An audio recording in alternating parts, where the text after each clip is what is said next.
What is it? Blood. Hope this is not Chris's blood.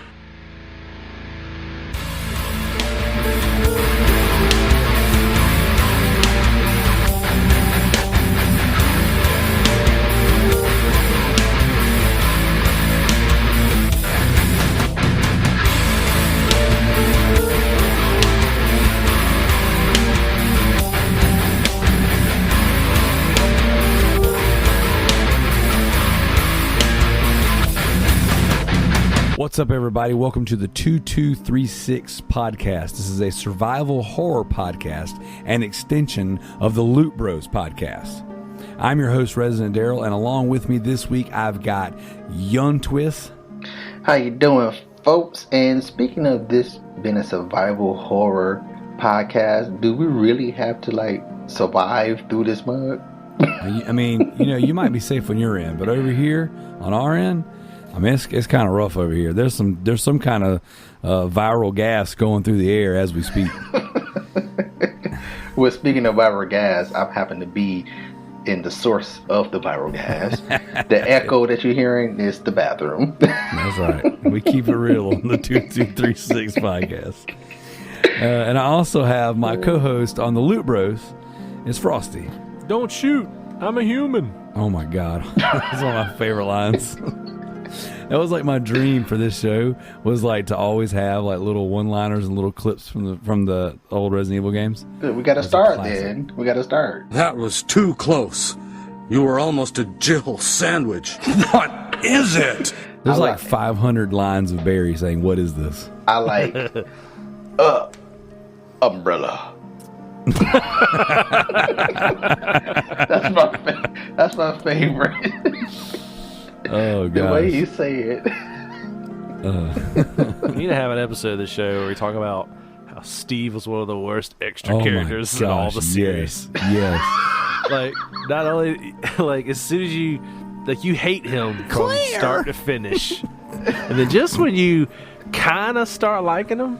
When he jumps through the window and does the slow motion dual pistol. Just when you kind of start liking him, he transforms into a mutant and tries to kill you.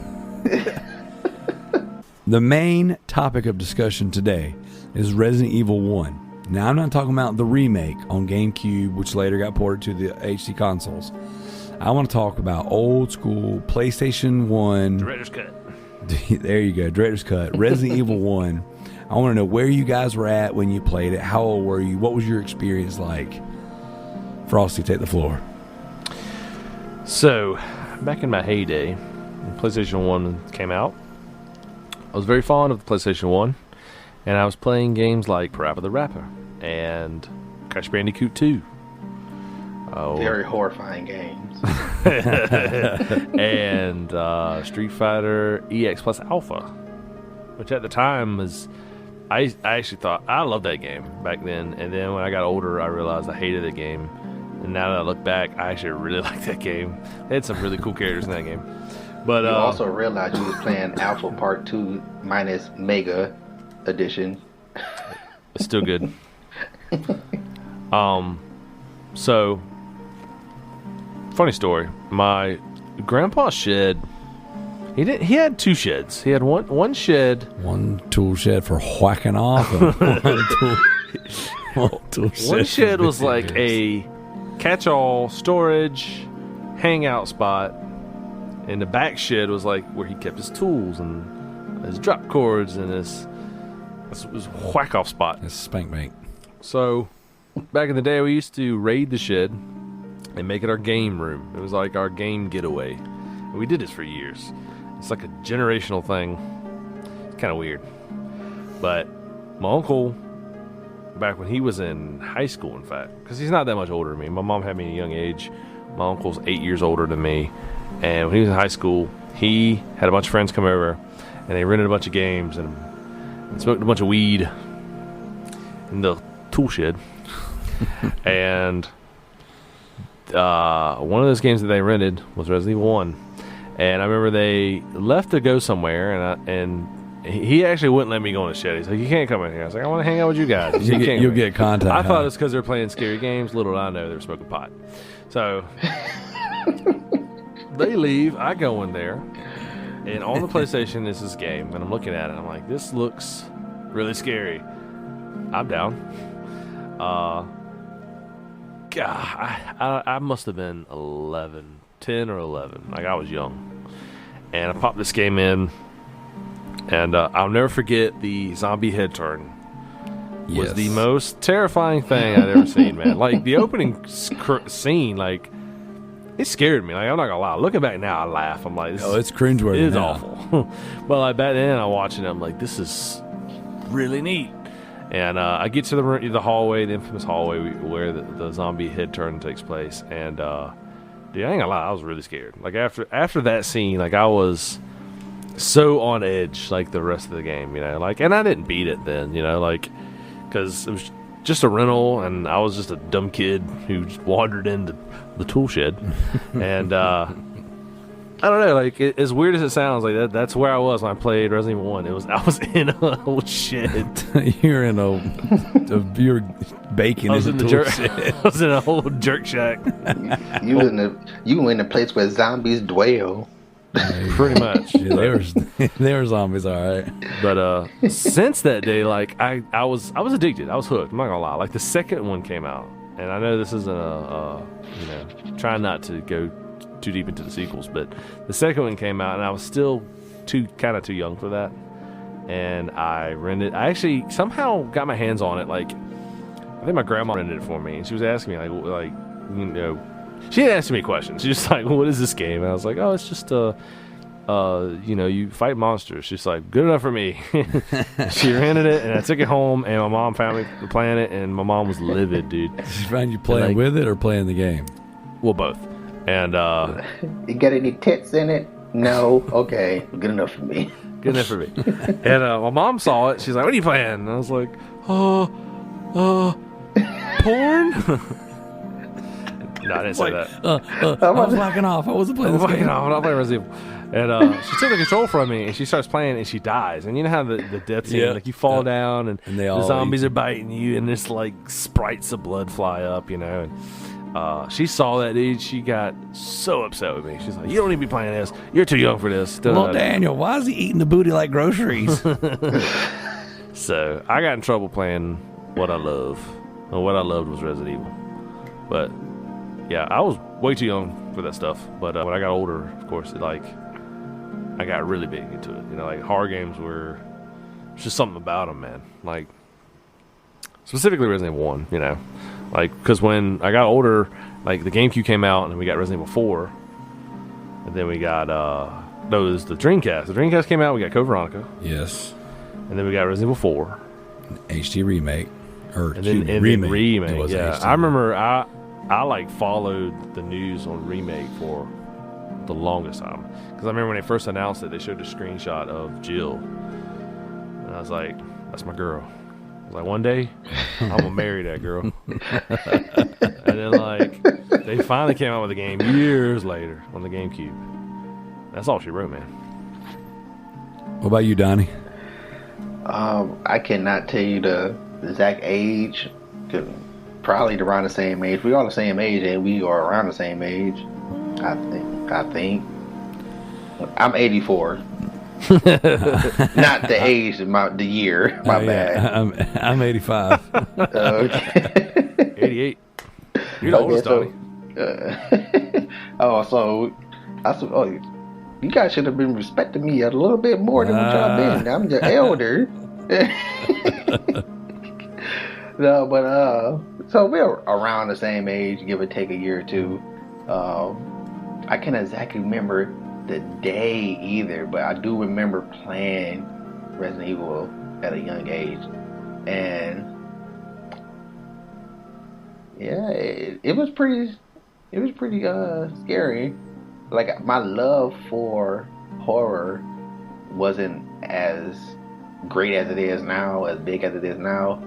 And like Frosty, I never finished it because a kid, we don't play games to finish. We just want a controller in our hand. Mm-hmm. So I played it. You know, I did make it to some pretty far in the game. I do remember that because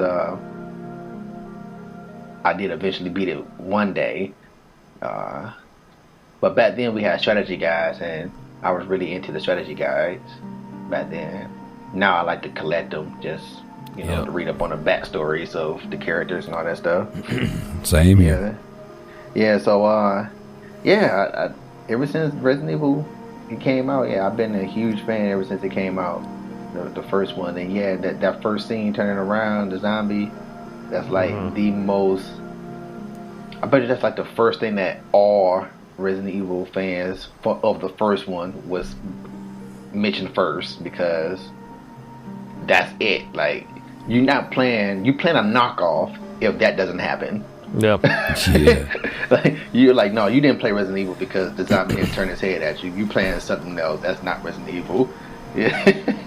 But the game was just this is a new evolution of horror back then. Like, back then, that top style of gameplay for horror was like where it's at. Like, it really did put the fear factor in there. The minimum, the mobility was was there. You couldn't move like you want to. You didn't know what was on the other side of the screen, even though you were running down that same as that hallway. It's just that when you get to the end of the TV, a new screen would pop up. Yep. So that was scary. Also, opening a door, going through it, and then just sitting there when you get through it because you're hearing something, but you don't want to move, because if you go towards the end of the TV screen, it just might pop up and be on your face. So that was some good times, man. Like, in spite of what other people be talking about, how is being scared fun and all that stuff. Well, I'm assuming you didn't grow up in the Resident Evil era. That's right. Yeah. I remember, like, sitting here talking about it now, like, the game really resonates well with me, even, like, years after playing it, because I've talked about this and not realizing it, like, Gone Home. We talk about Gone Home and how, like, quote-unquote boring it was or whatever, but to me, like, I kind of liked it because you were exploring this old house, and, like, even, like, when I go to, like, if I go out of town or something and we go to, like, a old plantation, like Magnolia Gardens or something, and had to bring up plantation when I'm home. What? No. It's a garden.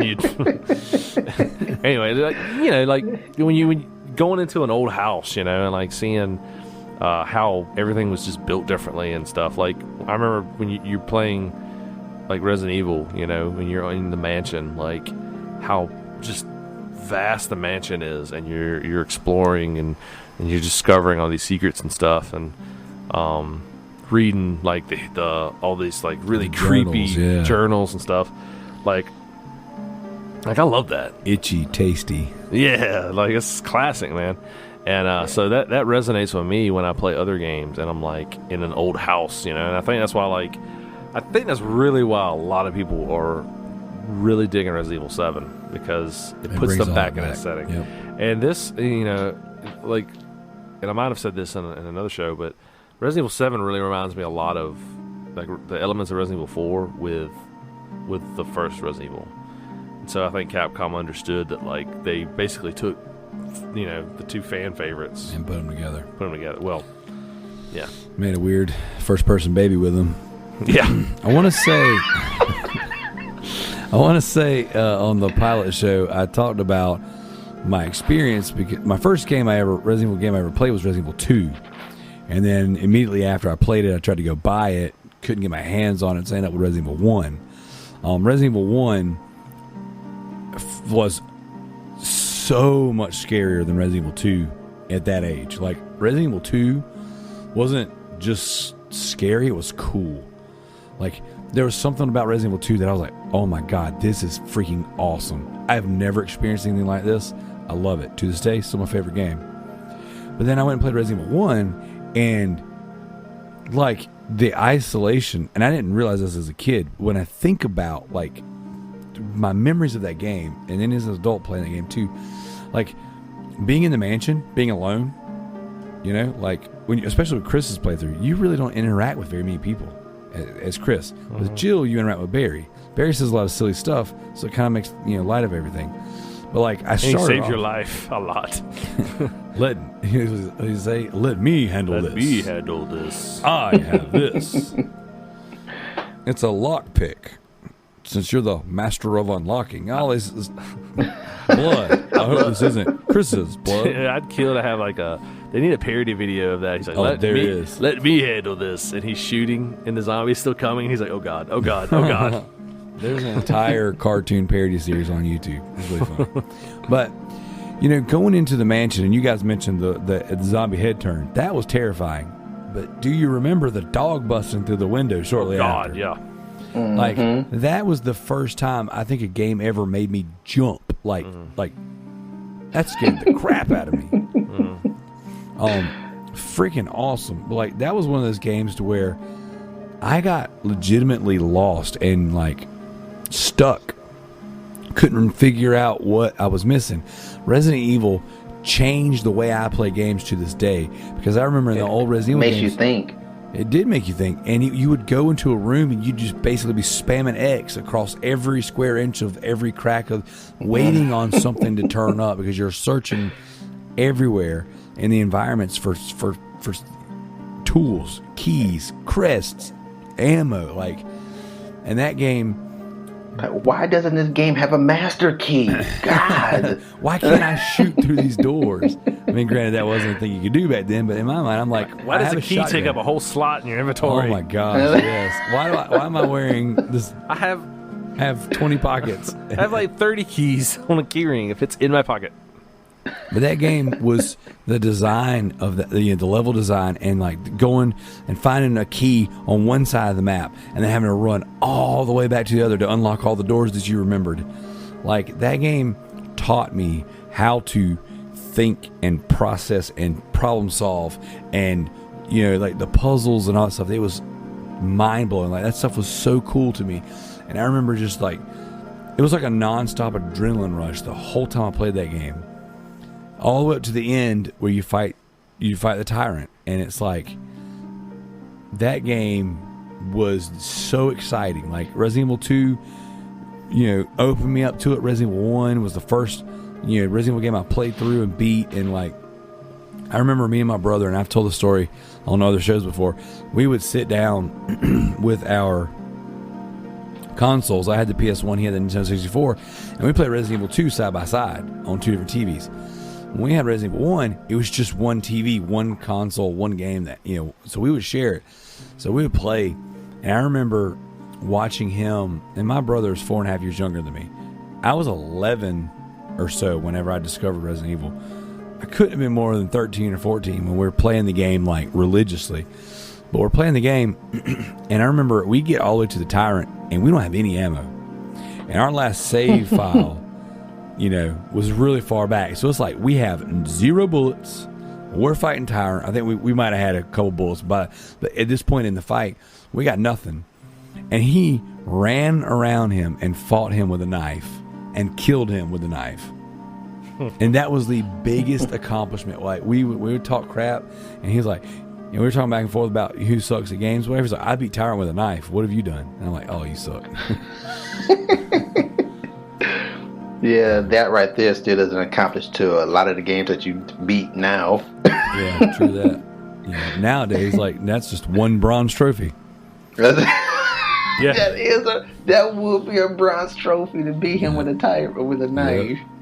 Yep. Nowadays, you gotta beat him with the knife under 3 minutes with 2 things equipped in your item slots, like something ridiculous. Just to get a bronze. I did want to, a couple of things I want to touch on. I know we don't have a ton of time, and I know, Donny, you got a jet. But with Resident Evil 1, that game had some of the worst voice acting and dialogue in any game. By worst, you mean best? Well, it's like so 80s and 90s cringeworthy. Like, I listened, like, at the time, that's all we knew. I didn't know. To me, it was like, wow, they got full motion video in the beginning of this game, and man, this guy's like You don't have to read stuff. They talk. Yeah, because in their defense, voice acting was still kind of new. Yeah. But like going back and listening to that stuff now, like, and I'm gonna put some of the excerpts, some of my favorite ones in this show. Wait, no, go. That's my favorite. It's almost like he's saying it in a way where he wants him to go. Well, it's like he cursed the helicopter from that point on. Because that's the only helicopter in Resident Evil history that he's ever like, survived. don't get dead. I was like, you don't understand. You're cursing your entire kind. So I bet you ever heard this movie called The Room? The Room? That sounds very familiar. Sounds familiar.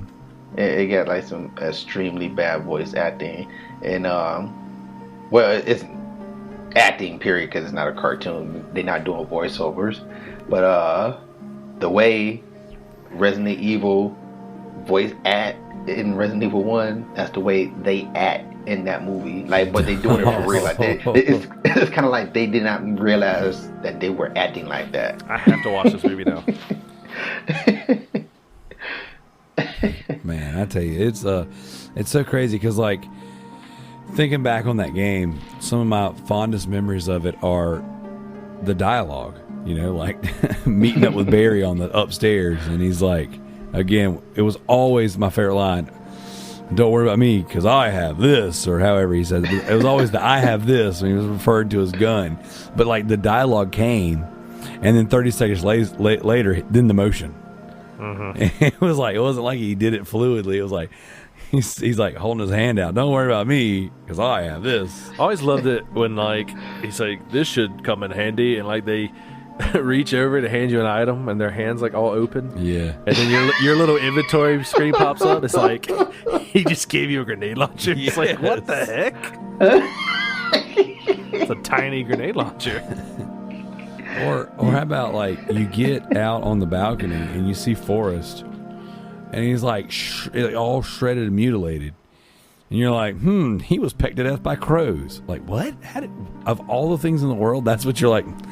That's your go-to? Yeah. He was, but like, I mean, if I see a body mangled, mutilated, and torn to shreds, my first instinct is not pecked to death by crows. You know, like the dude's eyeballs pecked out, like maybe like a buzzard or like a vulture. Here's my good friend I graduated Star School from. Pecked to death by crows.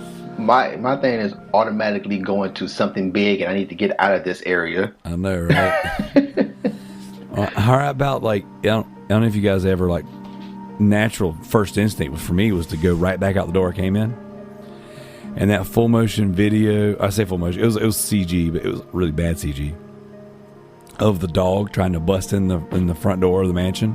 Oh yeah, horrible. So you turn around and you open the door, the dog's head comes in, all really crappy like, and you shut the door and you're like, that's it, from this point on we're in for the long haul, right? So the door opened, you do all of this investigative work, you do all of these, you battle all these BOWs all the way down to where you get into the secret laboratory, and then you hit, you know, naturally in Resident Evil fashion, hit a self-destruct sequence. But you never ever went back out the front door. They could have went out the front door the entire time. After about 20-30 minutes into the game, you have battled dogs. You've battled monsters. You know, like the hunters. A couple hours into it, at what point in time don't you go, wait a minute, that front door ain't so bad anymore? Hey, after the first hunter, I would have been like, yeah, you know what? I can take the dogs. Dogs are all right. So we can go out the front door. I have this. Exactly. Well, it's so funny because like you go through there, you got one magazine. You don't call them clips these days. You have one magazine, all right, in your gun. You later find grenade launchers, you know what I'm saying, multiple rounds, you know, whatever. Like, at what point in time, I mean, like literally within 15 minutes, like I said, the dogs busted the window. At what point in time do you not go, let's just go right back out the front door? Like, that's not that bad. It's not that bad. Like, stuff like that to me is like, I think it's hilarious. Why are there magazine clips just under random furniture? Under furniture. And in drawers. Who is taking the time to put this crest in the dang on light fixture? Oh my god! And at the top. of the ceiling. Yes. This looks like a nursery. Oh, shotgun shells. It's like that is a really nice statue of a woman holding up a water bowl. I bet there's a map of the first floor in there. Like it's Henry, where you want this map? Stick it stick anywhere. it up there. Stick it up there. Just leave me alone. What's I'm putting, funny? the boss tasked me with putting ink ribbons all over the mansion. I will say this: the ink ribbons is obviously a dated system now, but at the time, that added so much pressure to the game. You know, like it was like I only have 3 ink ribbons right now. That's the scarlet letter of that game for me, because like every time I'm like, oh god, dude, I want to go back and play Resident Evil, I have this vivid image of an ink ribbon in my head. I'm like, oh no. Oh God, I don't. And for me, like Donny said earlier, back in these old Resident Evil days, we would go get the game manuals. We would always go to the local grocery store and read the tips and tricks. Yeah. And Resident Evil never had push button codes. It was always tips. So it was beat the game under this amount of time, you unlock this weapon. Beat the game under this amount of time without using, or you under this many saves, you get this weapon. Right. And so the kiss of death was always, I can beat the game, no problem. I beat the game a dozen times. I can beat the game fast, no problem. Do that a dozen times. Beat the game fast, don't die. No ink ribbons or under 3 saves or whatever was always the straw that broke the camel's back. Like, oh my God, like you're panicking. It's like, I need to save. I mean, I got to poop right now, but I don't want to stop. You just listed like 6 major trophies on the remake. Oh yeah, oh yeah. And that's what they did. They took the unlockables and made trophies for them. God. But it was, In a game that's harder than the original. yes. You know the remake version, the one that I didn't even try to attempt is beat the game with invisible enemies. Oh, Man, dude. Freak that. why would you even think to make that a type of style, gameplay style? Sad I thing have is, done it. I you did on the can't- GameCube. You can't do that unless you like you're speedrunning that junk, man. Like you know, like where Well, everything's at. Because you well, can you have to- you can speedrun. Like I think the fastest speedrun of that game is like an hour. Yeah, like hour 20, hour 30, 20. something like that. Yes. Yeah. Like this guy even had it where he changed the English text to Japanese text because Japanese text would scroll faster, Wow. or it was like shorter. You know. Yeah. Now I've done the on the GameCube when the remake came out. The invisible enemy, like you beat the game. I beat it on like both characters. You know what I'm saying? Is it hard mode or is it just easy and normal? I think it's just easy normal. The remake. Yeah. It's There's a mountain climbing, and hiking. Yeah, or hiking. something, Yeah, something yeah. like that. So I beat the game. I did all that stuff. I unlocked all the infinite stuff, and then did invisible enemy mode with the infinite weapons. The hardest part is the laboratory where you have the invisible like roach things. That's the hardest part of the game with the invisible enemies. I will say that I'd like to point out that mountain climbing and hiking are both hard. Yeah. It's like, do you want a punch to the throat or a punch to the gnats? Like, what you do with that mode? Invisible enemies.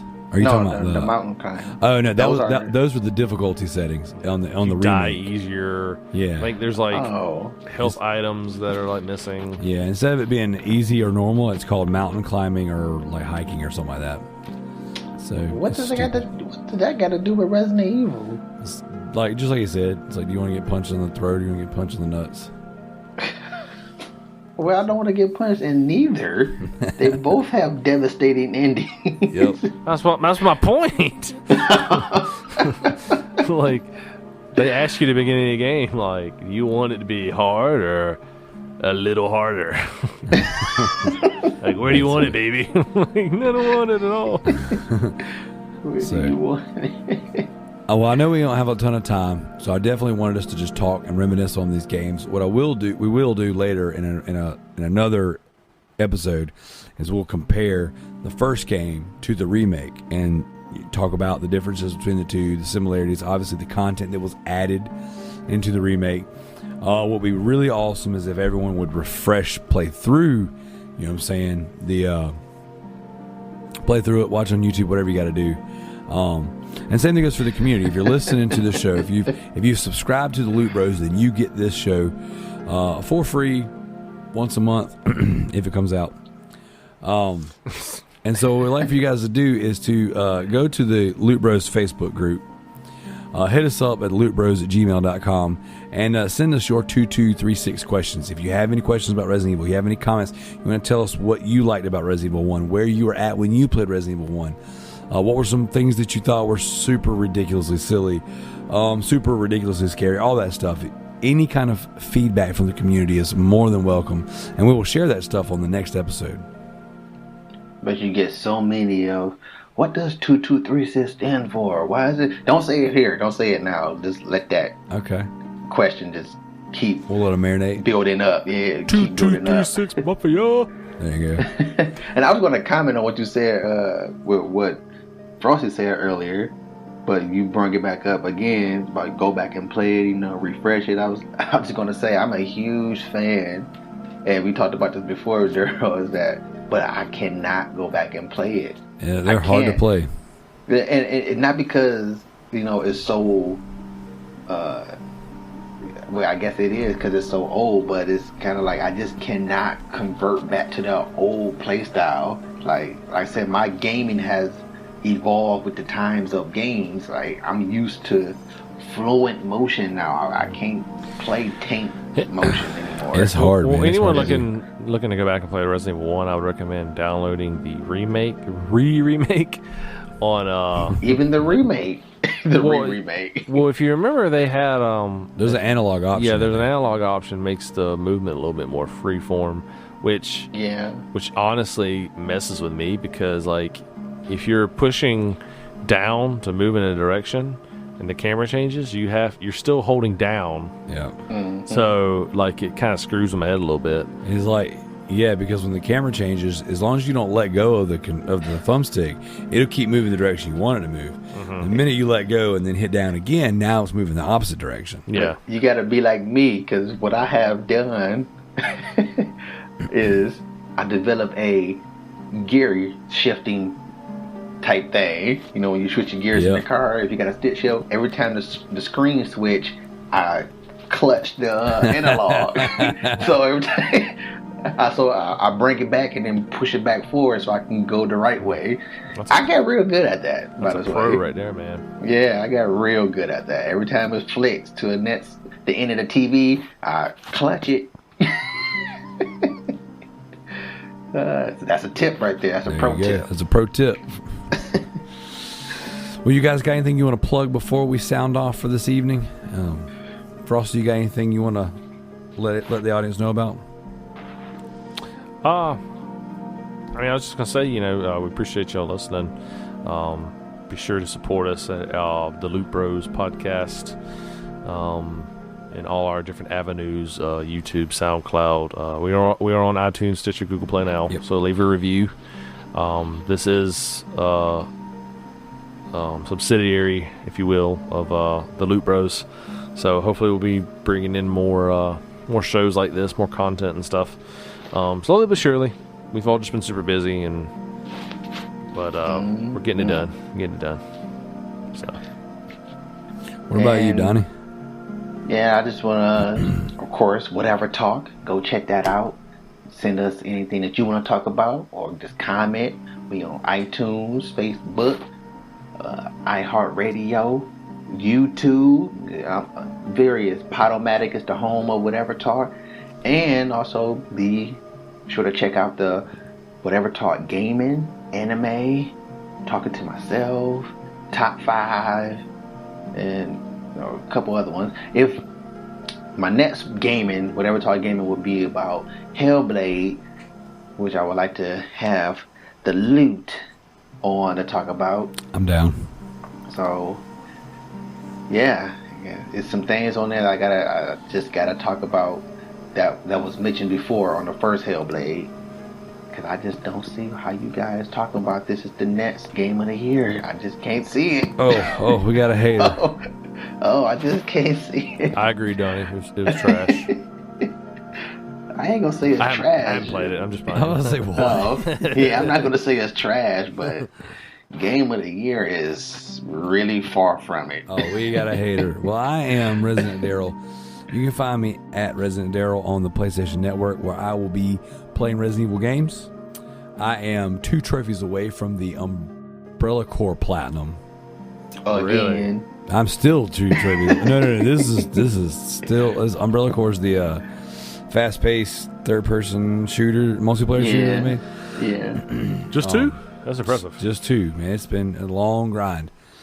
And I will be going through and, again, going through the multiplayer DLCs for the other Resident Evils, going through some of the other mercenary modes, things like that, all the fun stuff. So if you want to join me in the Resident Evil universe, at Residentdarrell. Be sure to check out the Loot Bros podcast, like Frosty said. If this is, I know we got some Resident Evil fans out there who have tuned in for the 2236 podcast. If you have not checked out our other shows, check them out. It's a lot of fun. We like to have Donny on there. Appreciate you guys coming on tonight, and we will see you on the next episode. Umbrella. Hold your fire. I'm a human. Clear. Steve. I can't. Sorry about that.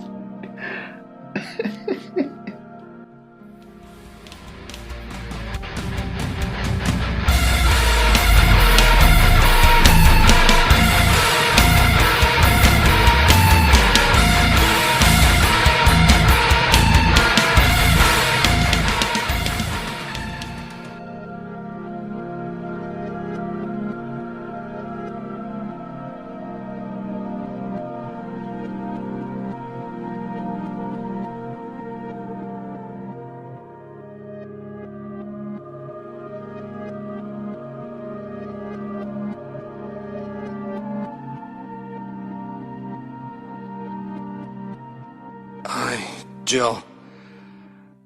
It's you. Barry? I'm really embarrassed to see you now. Just leave me. Go quickly. It's over, Barry. Wesker's dead. Is that so? Jill, will you do me a favor? This is my last wish. Please give this photo to my family. My